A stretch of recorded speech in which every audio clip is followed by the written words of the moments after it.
outra forma de exploração sexual de vulneráveis. Estes crimes serão promovidos por ação penal pública incondicionada. Ou seja, o Estado de ofício poderá promover essa ação, sem que haja nenhum problema. Prosseguem da mesma ação com relação a isso. Resumindo, o artigo 225, ele sofreu uma alteração, porque ele deixou o antigo 225 de ser privado e passou a ser pública condicionada. Nas formas incondicionadas, o legislador expressamente trouxe a previsão: crimes contra vulneráveis ou menores de 18 anos. Ainda que uma técnica estranha. Por quê?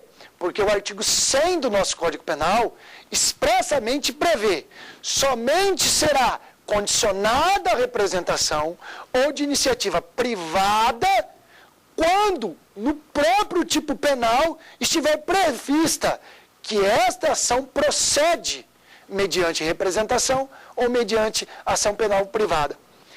Perceba que não haveria necessidade do legislador inserir no parágrafo único que o capítulo 2 procederia mediante ação penal privada. Porque a regra no nosso Código Penal é no sentido de que todas as ações serão de ação penal pública incondicionada.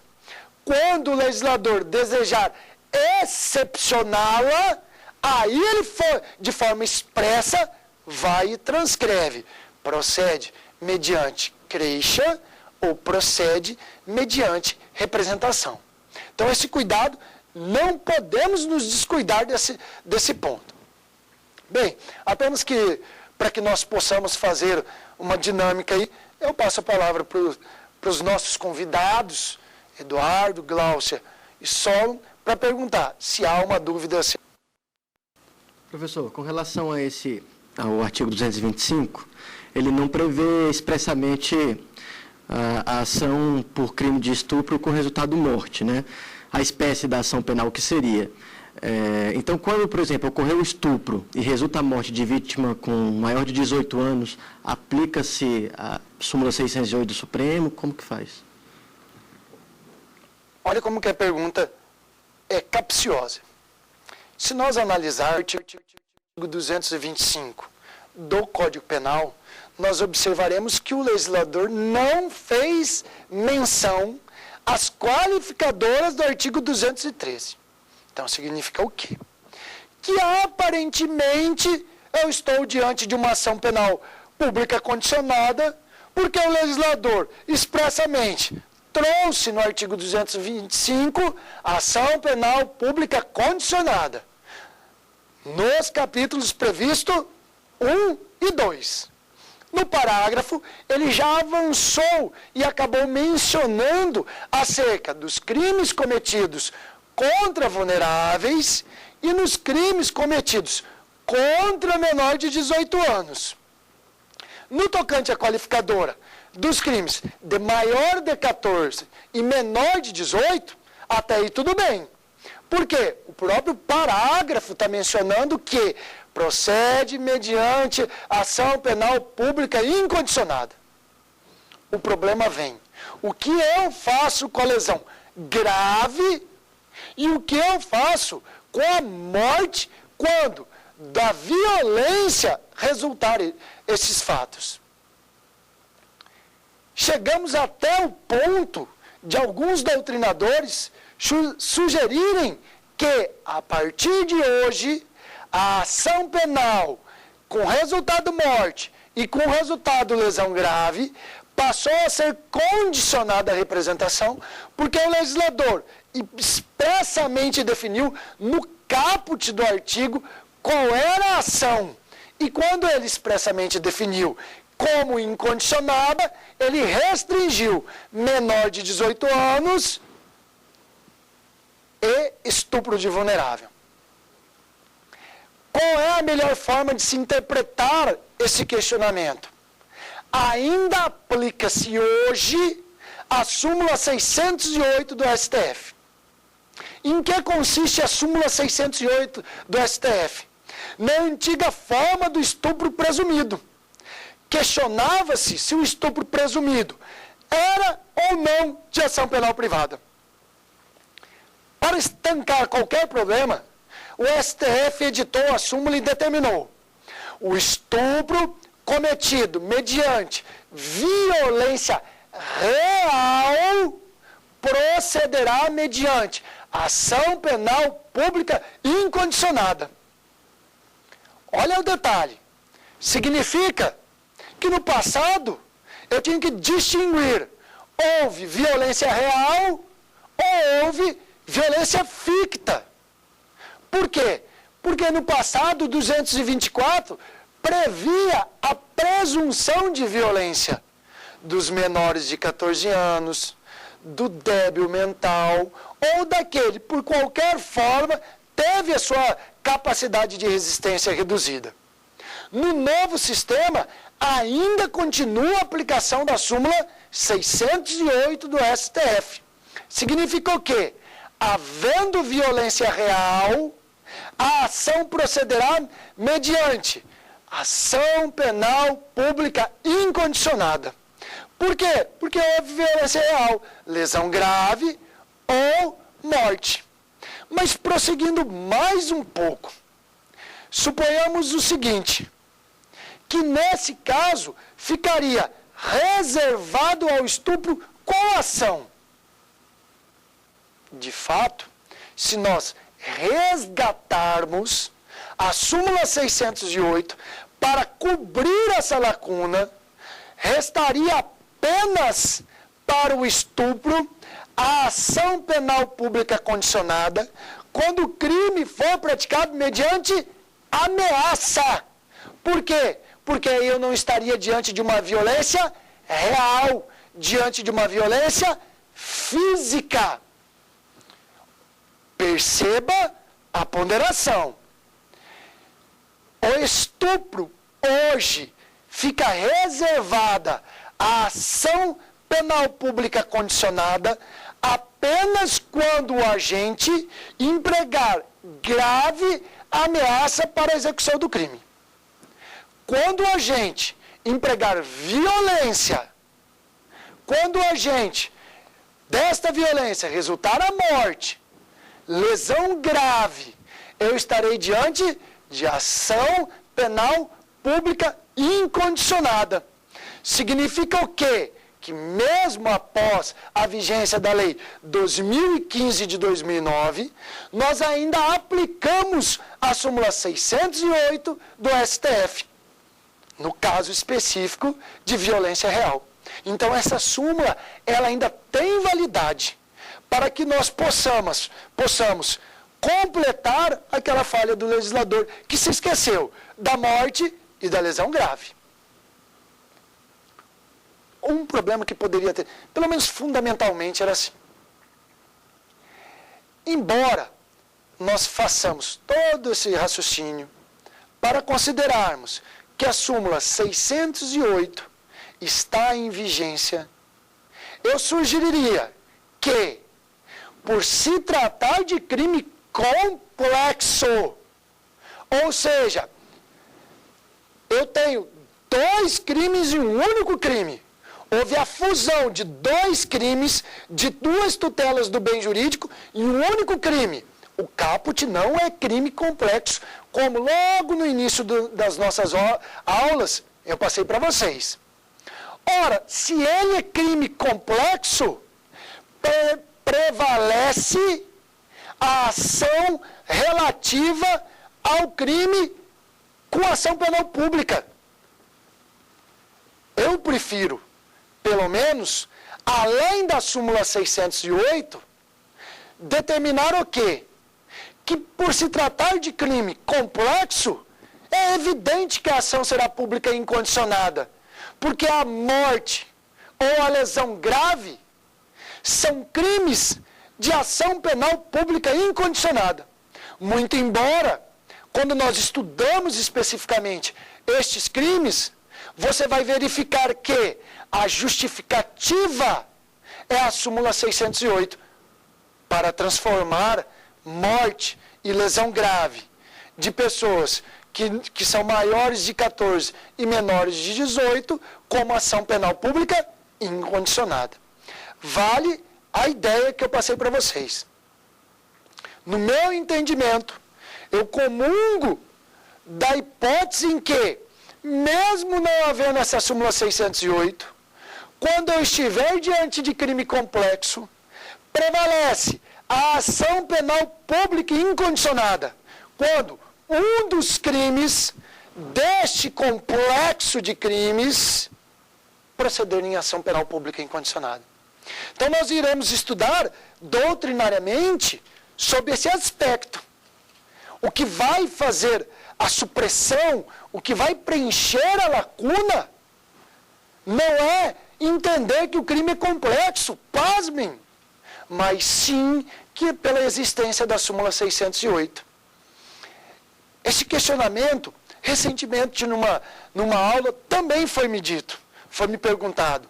Novamente eu frisei, eu respeito todos aqueles doutrinadores que lançam mão da súmula 608 do STF para considerar como ação penal pública incondicionada todo aquele que for maior de 18 anos e que houver o resultado morte ou lesão grave.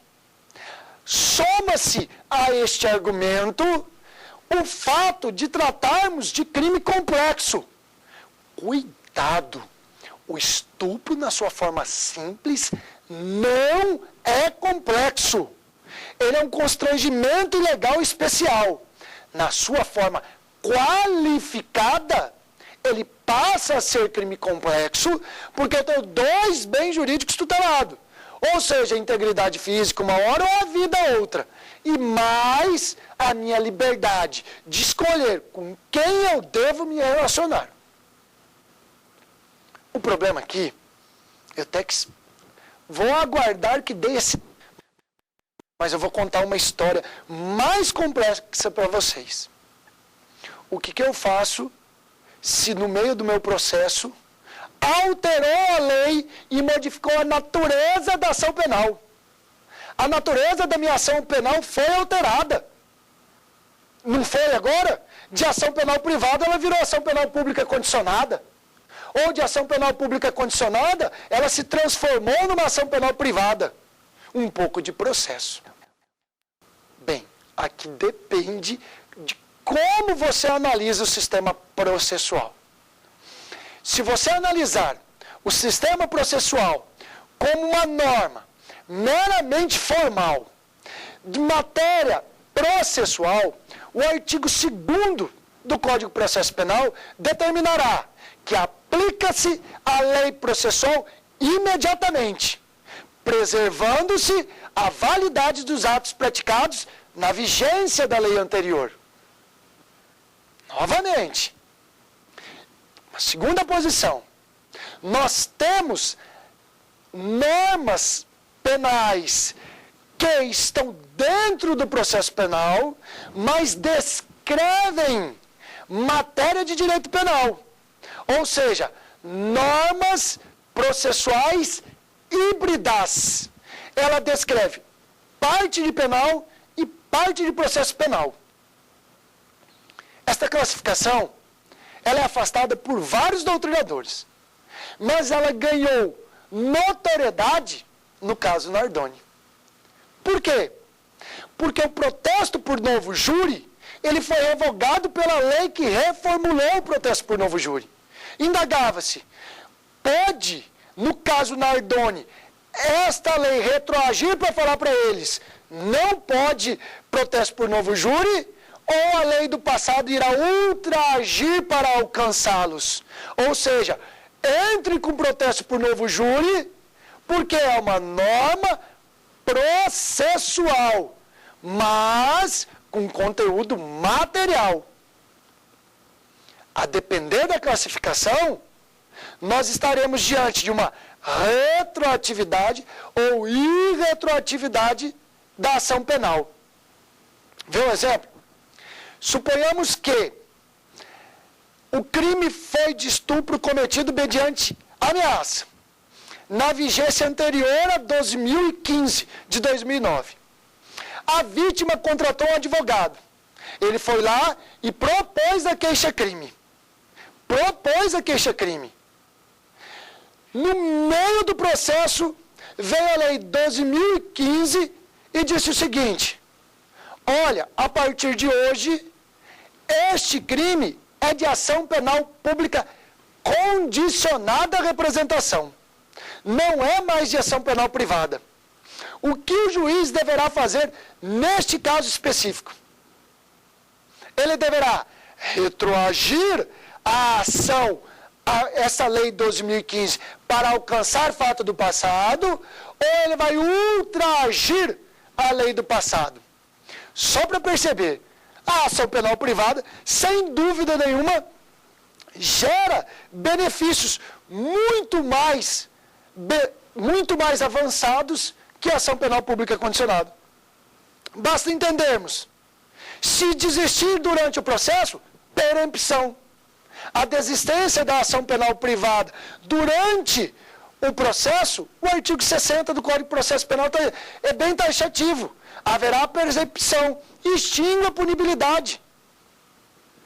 Agora, se entendermos que estamos diante de uma norma meramente processual, o juiz deverá apenas promover a manifestação do MP para que ele venha aos autos e manifeste o desejo de prosseguir nesse processo.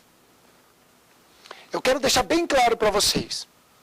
Hoje nós temos norma processual, norma de natureza processual.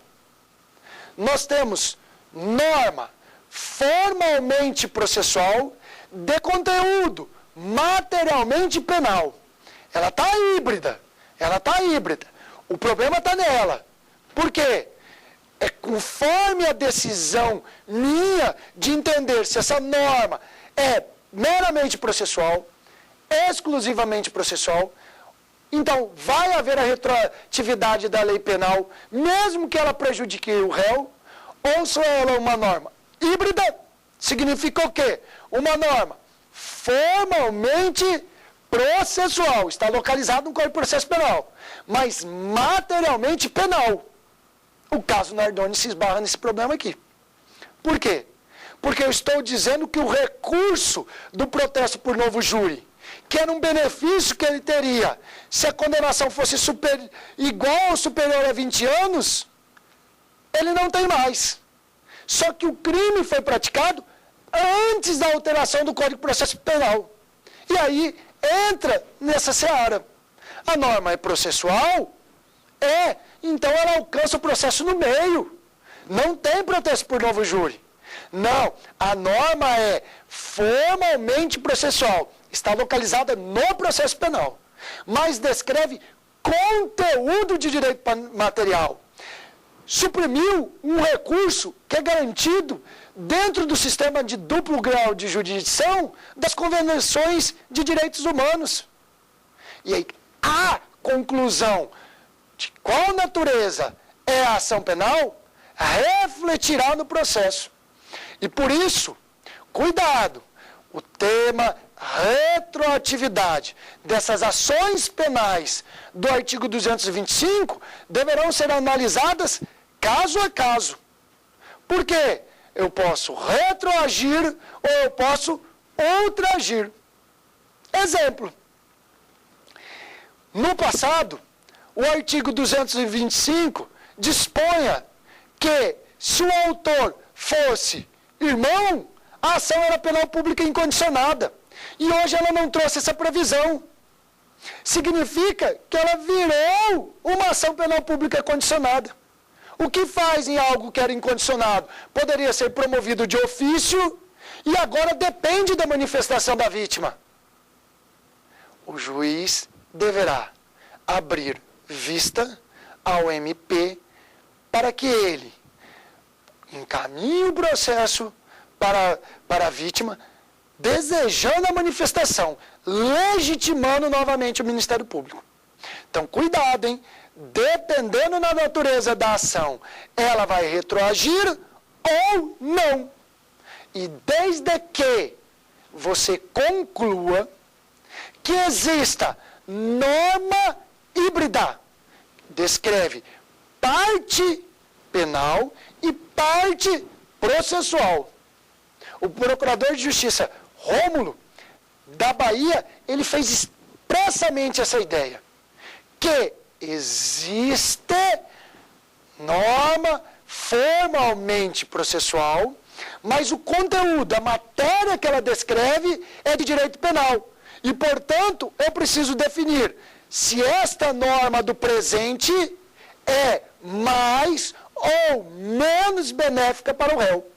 Normalmente, nós estudamos na faculdade que norma processual tem aplicação imediata nos termos do artigo 2º do Código de Processo Penal. Professor, pegando o gancho, aquela questão, se a norma, a ação penal era privada e ela passa a ser, então, pública incondicionada, aí o Ministério Público, obrigatoriamente, por ser custos leges ou detentor da ação penal, ele aí não é totalmente processual essa questão, aí não tem muito o que divergir ou o que debater? Perceba que o Saulo já pegou o espírito do problema. Por quê?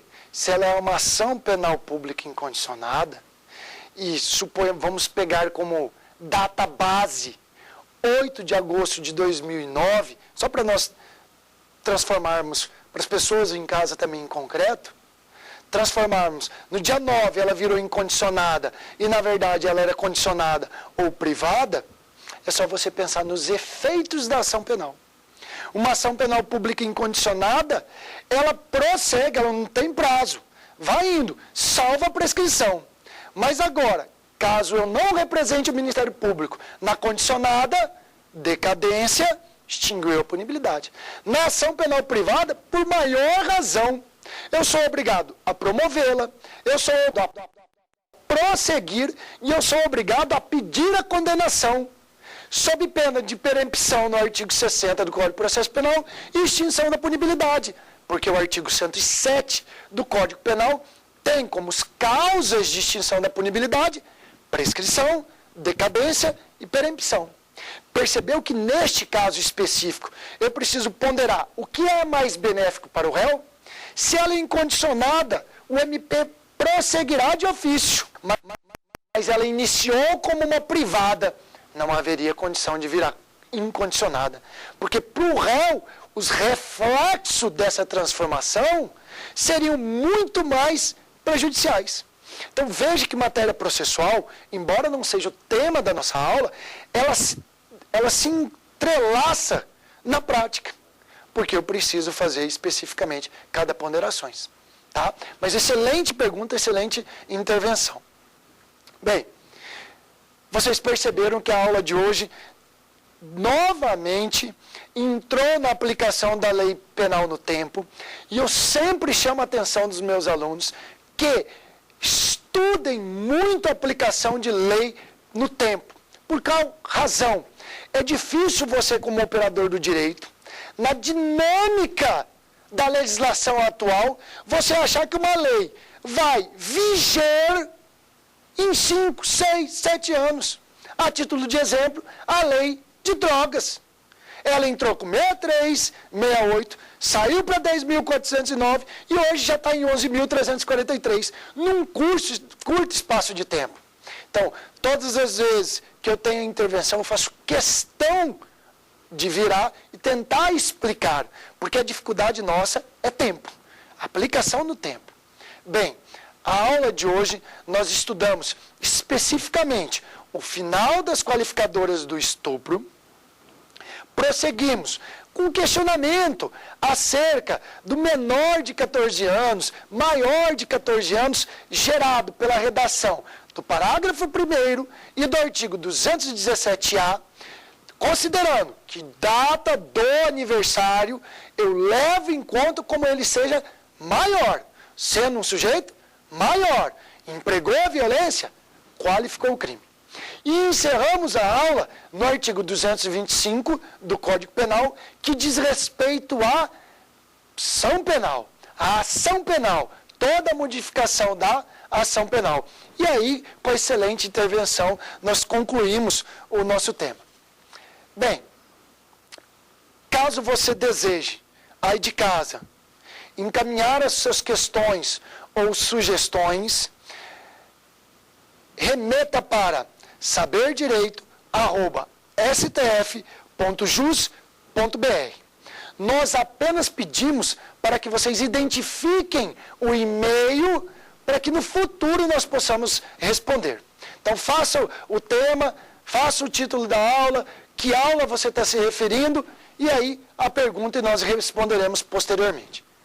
Agora, caso você deseje recapitular todo esse tema, você pode acessar www.youtube.com/saberdireitoaula.